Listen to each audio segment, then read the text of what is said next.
Hello everyone, this is my YouTube channel the isles insider and इस video में हम discuss करेंगे आइल्स writing का एक ऐसे। दिस इज़ द लेटेस्ट ऐसे इन आइल्स। सो टॉपिक देखते हैं। As people live longer and longer, जैसे कि लोग लंबी से लंबी उम्र जी रहे हैं, the idea of cloning human beings in order to provide spare parts is becoming a reality. कहते कि ये जो आइडिया है ना कि ह्यूमन बींग्स को क्लोन करना, मतलब उनके डुप्लीकेट्स बनाना। किस चीज़ के लिए डुप्लीकेट बनाना? ताकि हमें उनके स्पेयर पार्ट्स मिल सकें, जैसे कि हार्ट मिल सके, लंग्स मिल सके, किडनी मिल सके। इज बिकमिंग अ रियलिटी, ये ना सच होता हुआ दिख रहा है। द आइडिया होरिफाइज मोस्ट पीपल, ये जो आइडिया है ना, होरिफाइज मतलब डरा रहा है।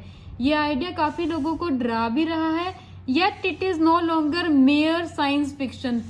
हालांकि ये ना एक कोई छोटी सी साइंस फिक्शन की बात नहीं रही। फिक्शन क्या होता है? इमेजिनरी, जो रियलिटी से दूर है, जो रियलिटी नहीं है। सो कहते हैं ये ऐसी कोई चीज नहीं है, अभी साइंस फिक्शन जैसी चीज नहीं रही। क्वेश्चन क्या पूछा है उन्होंने? To what extent do you agree with this statement? So अभी इन्होंने कहा है यहाँ पे, किस चीज की बात हो रही है? Human cloning is the topic. So पहले तो हमने जब भी क्वेश्चन पढ़ना है उसमें से हमारा टॉपिक निकाल लेना है। सो टॉपिक है ह्यूमन बींग्स की क्लोनिंग। सो कुछ लोग कहते हैं कि ये एक रियलिटी बन रही है ह्यूमन क्लोनिंग, ताकि स्पेयर पार्ट्स बन सकें इंसानों के। काफी लोगों को ये जो आइडिया है ये डरा रहा है। एंड हालांकि ये कोई ना साइंस फिक्शन जैसी बात रह नहीं गई अभी उन्होंने हमें कहा है कि आप एग्री करते हो या नहीं एग्री करते। सो एग्री करना किसके साथ है कि ये जो आइडिया है एक रियलिटी बन चुकी है, ऐसे स्पेयर पार्ट्स बन रहे हैं ह्यूमन बींग्स के। सो देखते हैं पहले तो स्ट्रक्चर ऐसे का। सो क्योंकि उन्होंने हमें कहा है कि कितनी हद तक हम सहमत करते हैं या हम कितनी हद तक डिसएग्री करते हैं। सो देखो स्ट्रक्चर क्या रहेगा। पहले हमेशा इंट्रोडक्शन ही आती है, कोई भी हम ऐसे लिखते हैं। इंट्रोडक्शन में हम जनरल जो लाइन लिख सकते हैं वो ह्यूमन क्लोनिंग के ऊपर होगी। उसके बाद हमने जो भी स्टेटमेंट मिली है उसको रिफ्रेश करना है and then we will say either we agree और डिसएग्री। और हमें यहाँ पे अपना एक्सटेंट बताना है कि कितनी हद तक हम सहमत करते हैं। तो हम यूजुअली क्या लिखेंगे? I agree with this ideology to a great extent, कि मैं ज्यादातर सहमत हूं इस बात से। या मैं कह सकती हूँ I disagree with this ideology to a great extent. ऐसे भी हम लिख सकते हैं अकॉर्डिंग टू कि मैंने किस साइड जो है जाना है। सपोज हमने एग्री किया, ठीक है।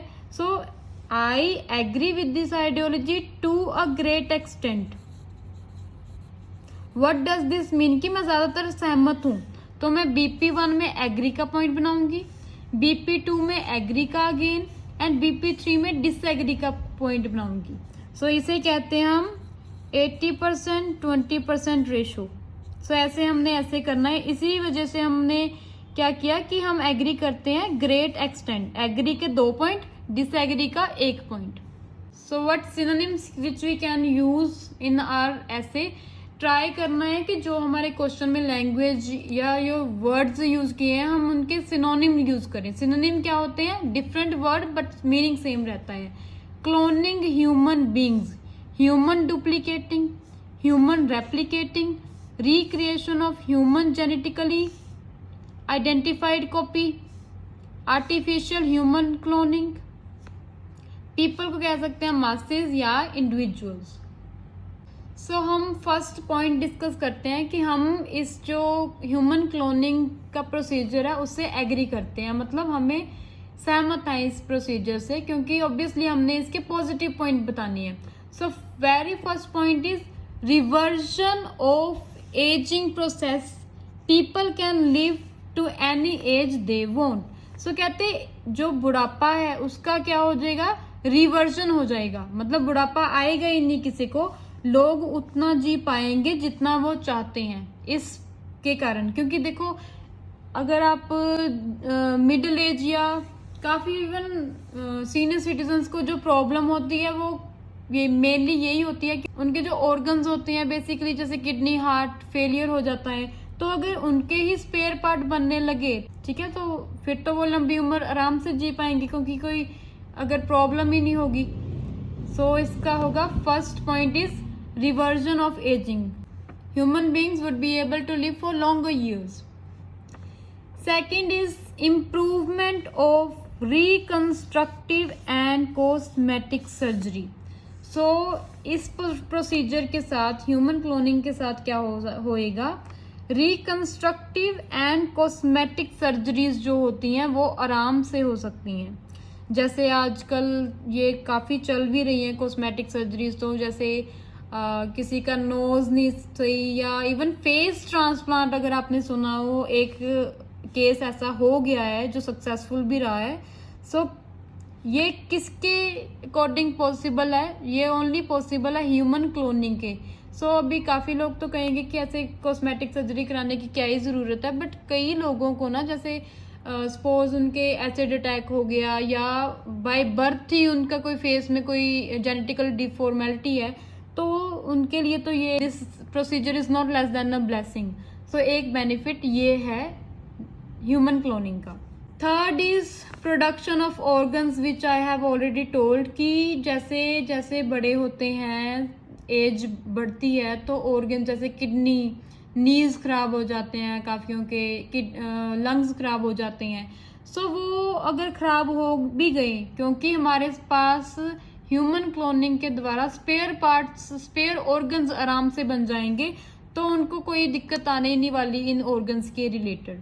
सो often not enough organ donors are available. अगर आप देखो हार्ट का 6 आवर्स, शायद पर्टिकुलर 8 आवर्स के अंदर अंदर ही ट्रांसप्लांट होता है।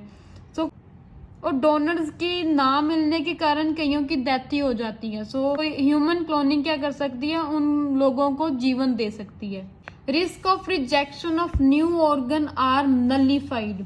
सो देखो, अगर सपोज किसी को ऑर्गन मिल भी जाता है, तो सपोज किसी ने किडनी ट्रांसप्लांट किया है, तो उसकी जो डोनर ने किडनी मिली है, ठीक है, रिसीवर को, तो जरूरी नहीं है वो किडनी जो है उसके अच्छे से ही काम करेगी और वो न्यू बॉडी को जो है अपना लेगी इजीली। मतलब काफी जेनेटिकली अगर मेडिकल लाइन में देखे तो चांसेस बड़े कम ही रहते हैं, ठीक है। सो ये वाला जो रिस्क है ना, वो कम हो जाएगा, ठीक है। जैसे अगर आप देखो, एक सिंगर है सेलेना गोमेज, उसने भी किडनी ट्रांसप्लांट किया है, एंड क्योंकि उसकी किडनीज खराब हो गई थी, तो उसको उसकी बेस्ट फ्रेंड ने किडनी दी थी, बट अभी 10 इयर्स के बाद फिर उसका होना ही होना है, चेंज होनी होती है किडनी। सो ये जो रिस्क होते हैं ना, वो नलिफाइड, मतलब जीरो हो जाएंगे। Curing of diseases that are still uncurable. हो सकता है ऐसी डिजीजेस जो बड़ी खतरनाक है इंसानों के लिए, जैसे कि HIV वायरस है, या कैंसर है, ट्यूमर्स वगैरह काफियों के हो जाते हैं, तो वो सारी डिजीजेस जो हैं इसके साथ क्योर हो सकती हैं। The chances to have children for infertile couple will increase. तो भी काफी पेरेंट्स हैं वो जूझ रहे हैं इस प्रॉब्लम से, जैसे कि उनको बेबी होने में प्रॉब्लम होती है, तो ये जो चांसेस है कपल को चिल्ड्रन जो है होने के चांसेस बढ़ जाएंगे इस प्रोसीजर के साथ। So those people who are against human cloning, so उनके क्या रीजंस हैं। First of all is destroy natural evolution process. Evolution अगर आपने सुना हो, एवोल्यूशन क्या है, changes over the period of time हो रहे हैं किसी भी स्पीस में, जैसे इंसानों में हो रहे हैं, इंसानों का भी तो एवोल्यूशन हुआ ना, एप्स से हम आज के जो मॉडर्न ह्यूमन बींग्स हैं ऐसे हम दिखते हैं, बट एप्स कैसे दिखते थे, वो मंकीज जैसे, चिंपैंजी जैसे दिखते थे। सो कितना ये चेंज आया है, इस चेंज को एवोल्यूशन बोलते हैं। तो ये एवोल्यूशन रुका नहीं है, ये आगे भी होगा फ्यूचर में ऑब्वियसली, ठीक है। तो ये कहते, ये जो ह्यूमन क्लोनिंग वाला प्रोसीजर है नेचुरल एवोल्यूशन प्रोसेस को खराब करेगा। Threat to genetic diversity and evolution. So genetic diversity जो है उसको भी एक बहुत बड़ा खतरा होगा, एंड एवोल्यूशन को भी। Second is against the human right. कहते हैं इंसान के जो राइट्स हैं उसके ये बिल्कुल खिलाफ है, इंसानियत के बेसिकली खिलाफ है, क्योंकि साइंटिस्ट या डॉक्टर्स क्या करेंगे, काफी जो एम्ब्रियो एक हिसाब से बच्चे की सबसे पहली स्टेज होती है वोम में। सो कितने ही एम्ब्रियोज जो हैं साइंटिस्ट कहते हैं उनसे स्टेम सेल लेंगे, ठीक है, उनका जो यूज होगा, ठीक है, तो बाकी सारे जो एम्ब्रियो होगा, एक जानी है वो भी, तो उसको क्या होगा, यूज एंड थ्रो होगा। So from embryo scientist takes stem cells for therapeutic cloning, मतलब अपने मेडिकल पर्पस के लिए स्टेम सेल्स लेंगे, after which it is killed, ठीक है। सो साइंटिस्ट और ना इतने सारे फिर एम्ब्रियो या बच्चों को पालेंगे, ऑब्वियसली वो मार देंगे। सो ये ह्यूमैनिटी के खिलाफ है ये चीज। Third is society break into 2 classes. देखो आज भी अगर अमेरिका की बात कर ले, वो तो देखो इस चीज पे ही लड़ाई झगड़ा करी जा रहे हैं कि मेल्स होते हैं, फीमेल्स होते हैं, और भी कितने तरह के ह्यूमन बींग्स होते हैं। और अगर ये जो ह्यूमन क्लोनिंग वाले आगे लोग, ठीक है, तो फिर वो ये हो जाएगा ना कि एक नेचुरल ह्यूमन बीइंग है।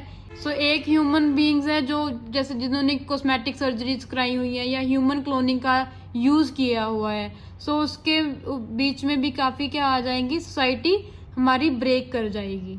So this was the IELTS essay on cloning human beings. If you like my video, please share and subscribe my YouTube channel, The IELTS Insider. Take care and bye bye.